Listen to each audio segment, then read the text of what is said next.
Peter declares that Jesus is the Messiah. Once, when Jesus was praying in private and his disciples were with him, he asked them, "Who do the crowd say I am?" They replied, "Some say John the Baptist, others say Elijah, still others that one of the prophets of long ago has come back to life." "But what about you?" he asked. "Who do you say I am?" Peter answered, "God's Messiah." Jesus strictly warned them not to tell this to anyone. And he said, "The Son of Man must suffer many things and be rejected by the elders, the chief priests, and the teachers of the law. And he must be killed, and on the third day be raised to life."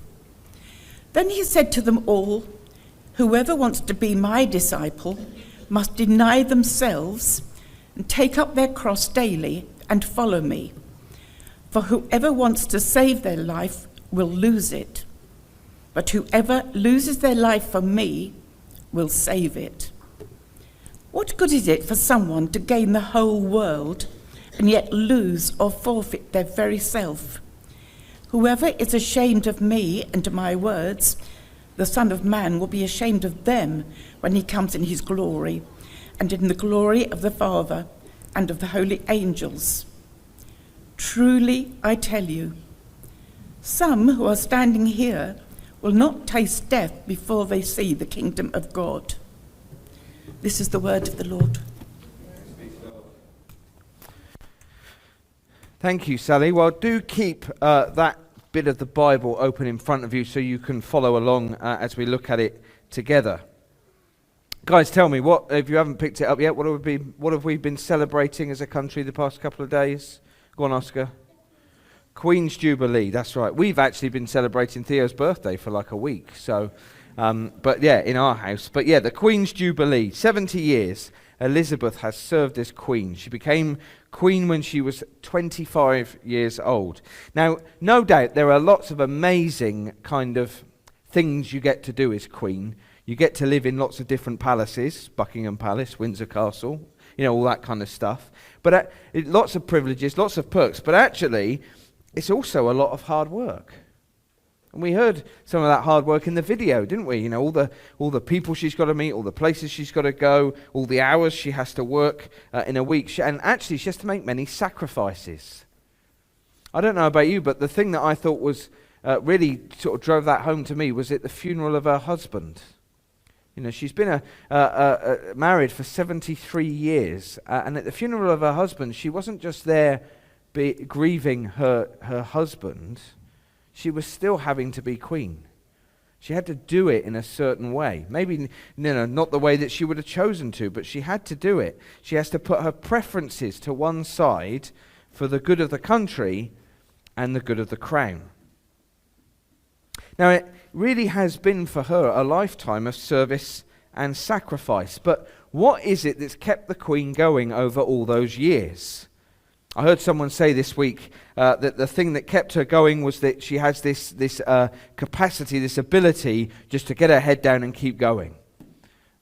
She's this kind of, we'd use the word stoic person. But actually that's not what the Queen said had kept her going. Do you hear what she said in the video that kept her going? She said that it was the message of hope in the Christian gospel. The thing that's kept her going is the message of hope in the Christian gospel, that Jesus has been her inspiration, role model and anchor, the one who stretched out his hands in love and healing on the cross. You see, that the Queen, in living a life of service and sacrifices as the Queen, she's pointing us, as we said earlier, to an even greater King who's performed an even greater act, an ultimate act of sacrifice and service. That's what we saw in our memory verse, wasn't it? What's our memory verse? For even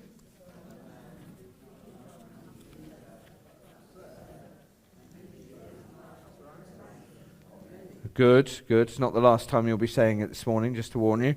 But that's what we saw in the memory verse. And it's what we see in this part of the Bible that hopefully you've still got in front of you now in Luke 9. And if we can have the slides up please, Andy.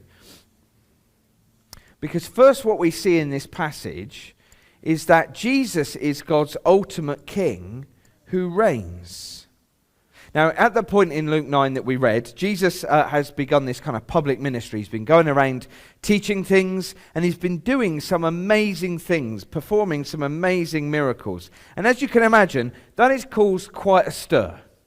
Okay, everybody is talking about Jesus, and everybody's got an opinion, a view on who Jesus is and what he's doing.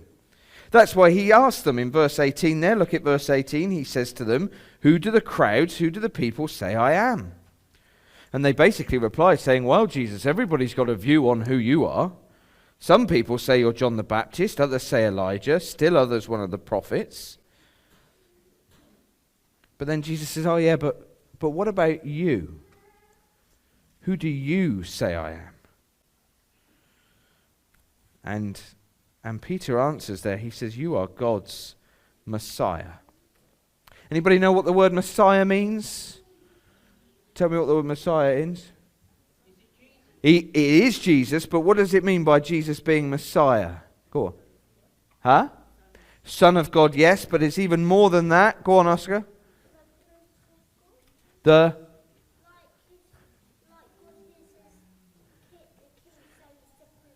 king. Well, he's not just the Prince of God. No, he is the king.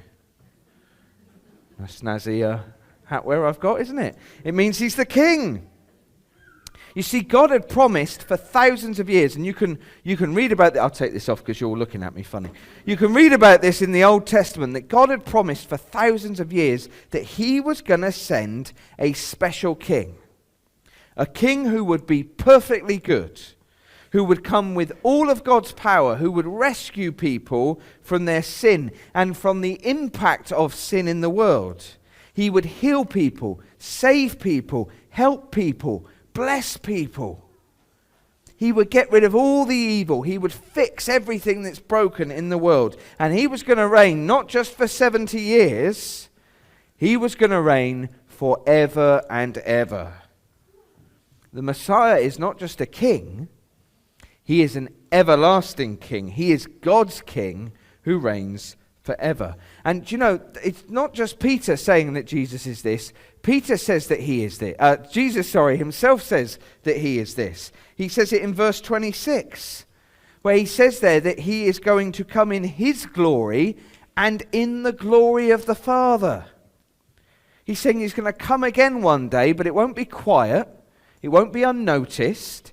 He won't just look like some everyday normal looking guy. No, he's going to come as God's reigning king with not just the glory of an earthly king. You know, like the queen sometimes wears the most amazing clothes, and she has the most amazing crowns, and she has the most amazing carriages, and we go, wow, that's glorious. No, Jesus isn't just coming with that glory. He's coming with all the glory of God, because he is the king who reigns over the entire universe, over heaven and earth forever. Jesus is God's ultimate king who reigns, but Jesus is also the king who serves. Jesus responds to when Peter says that he's the Messiah. In verse 22, he says, look there at verse 22, the Son of Man must suffer many things and be rejected by the elders, the chief priests, and the teachers of the law, and he must be killed, and on the third day be raised to life. Now that title there, Son of Man, that's another way of referring to Jesus as this king, as this Messiah. You can look it up in the Old Testament again. But as king, the Son of Man, Jesus, serves. Now, can I have two volunteers? Who didn't come up and do the memory verse earlier? Bolla, you didn't, did you? Come and sit in the throne.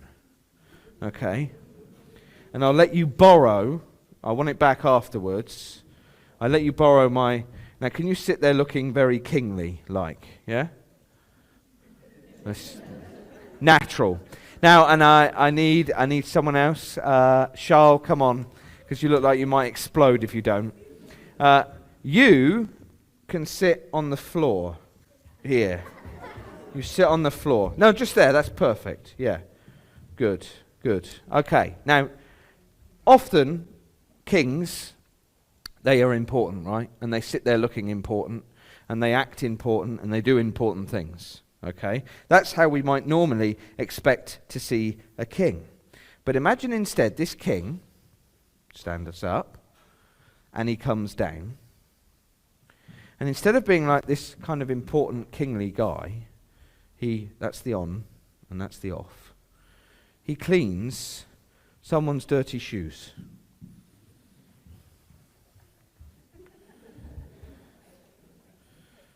Brilliant. Thank you very much. Stand up, guys, both of you. We're really good.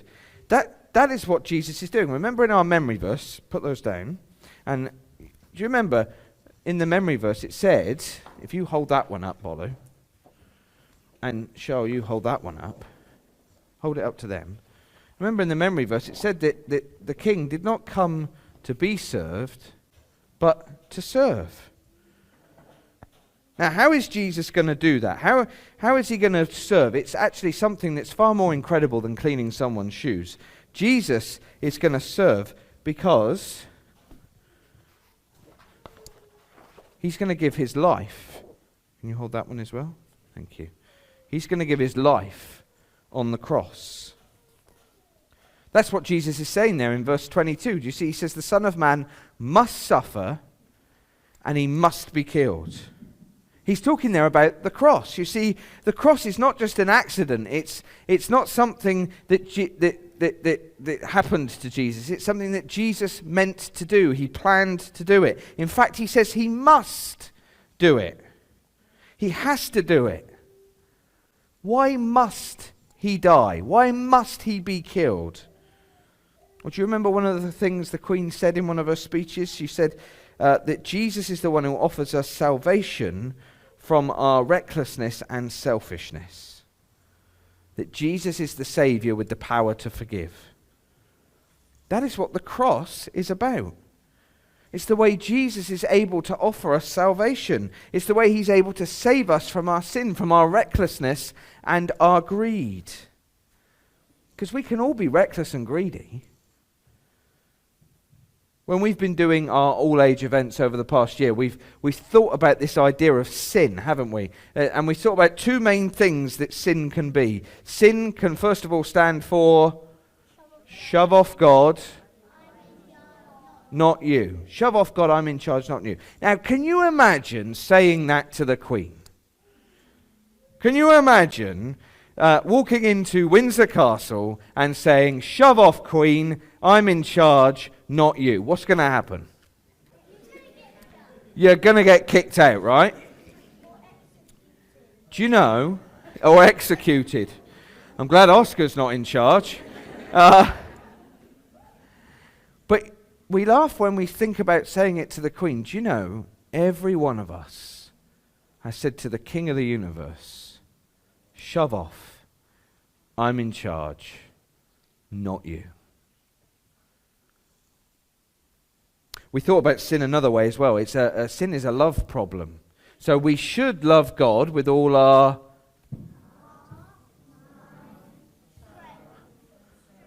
Very good. And then after doing that, we should love as ourselves.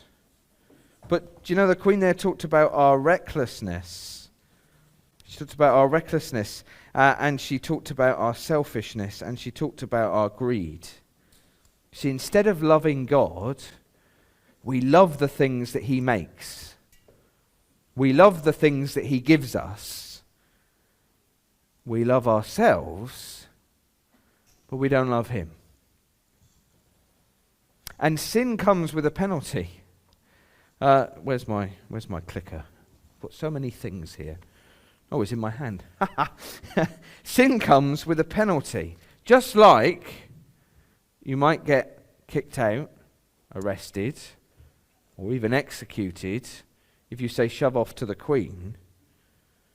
Jesus says that when he comes again, if we've been ashamed of him, if we haven't recognized him, he will be ashamed of us. The penalty for sin, the penalty of saying shove off to Jesus, the penalty of not loving Jesus, is that we will live in eternity under God's judgment. But Jesus came to save us from that. He came to do that ultimate act of sacrifice and service. He gives his life for us. He gives us life as, you hold that one, Bolu, as a ransom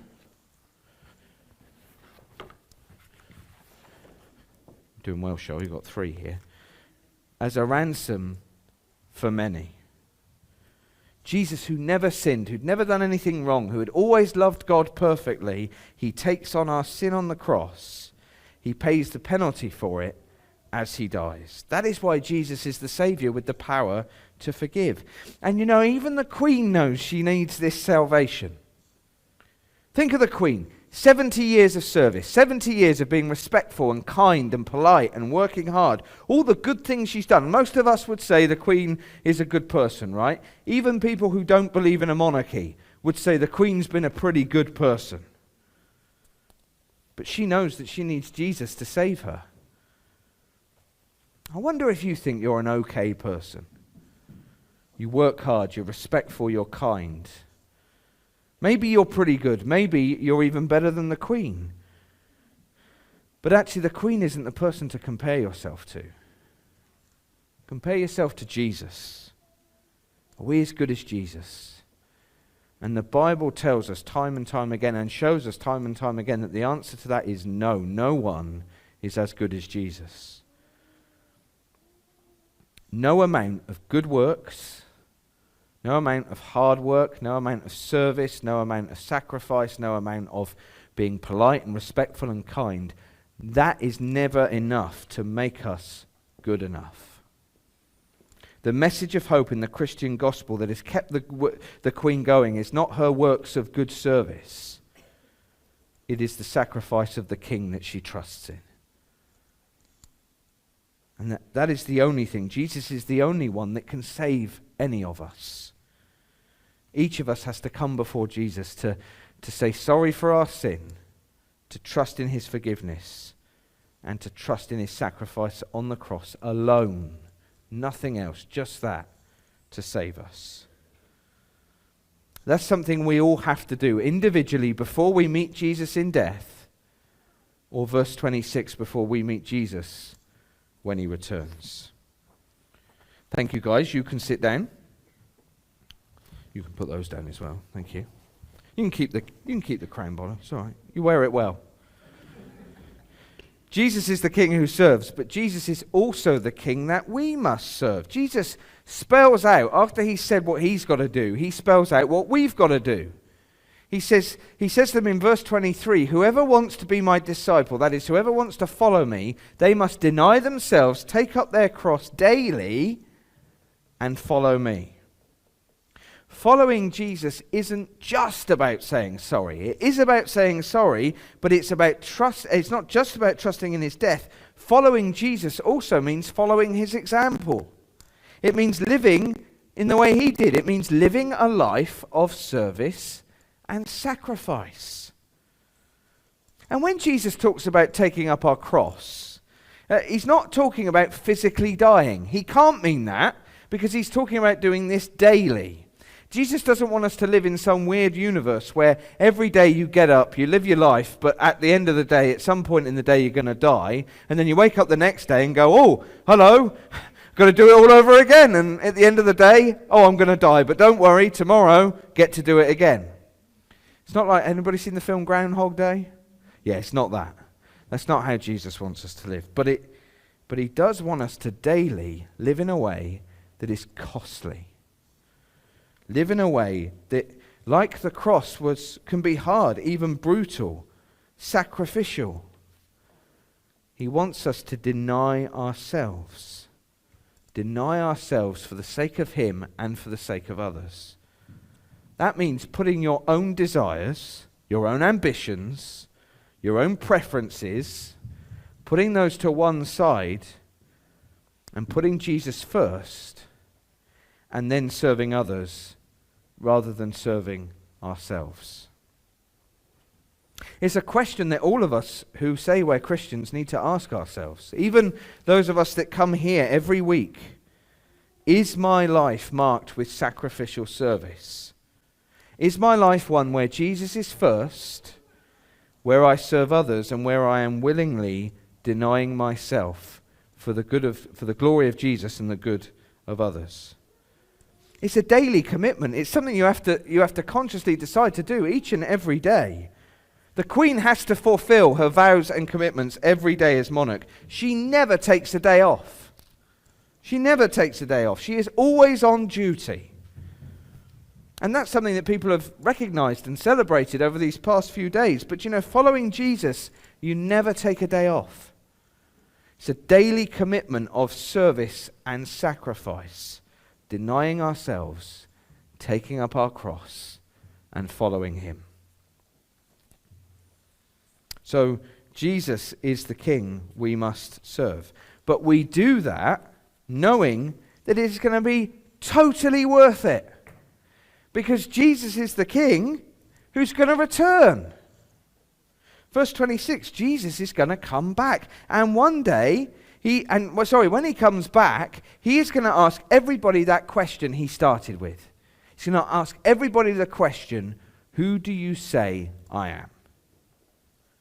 For those who recognize Jesus as their King, who have repented of their sin, who have trusted in his sacrifice, and have tried to follow him as their King, Jesus will welcome them into his glory.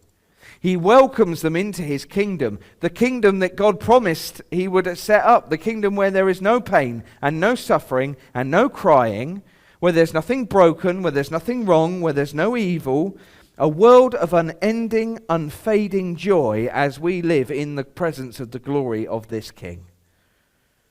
And for those of us that have done that, we can't wait for Jesus' return. Don't give me a 4-day Jubilee celebration.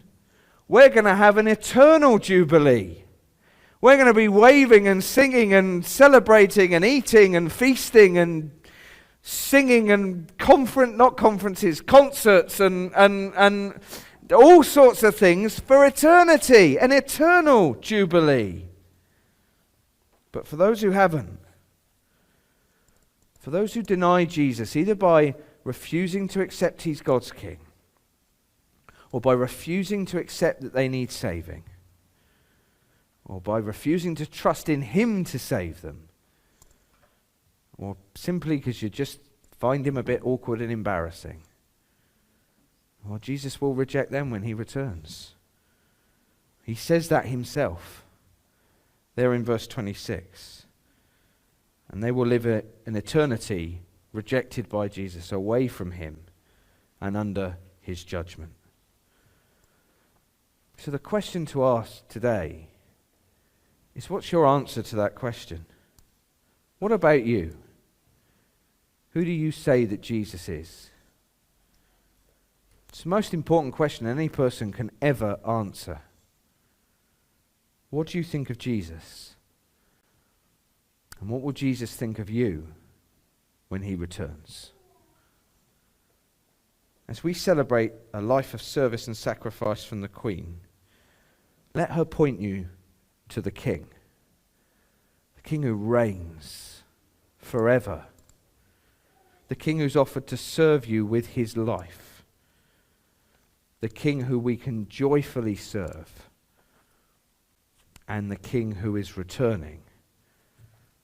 And let's get ready for his great and everlasting Jubilee. Over all the earth, he reigns on high. Lord, let my only request, my one aim, is that you would reign in me. Lord, reign in me. Reign in your power. Over every ambition, in my darkest hour, you are the Lord of all I am. So won't you reign in me again?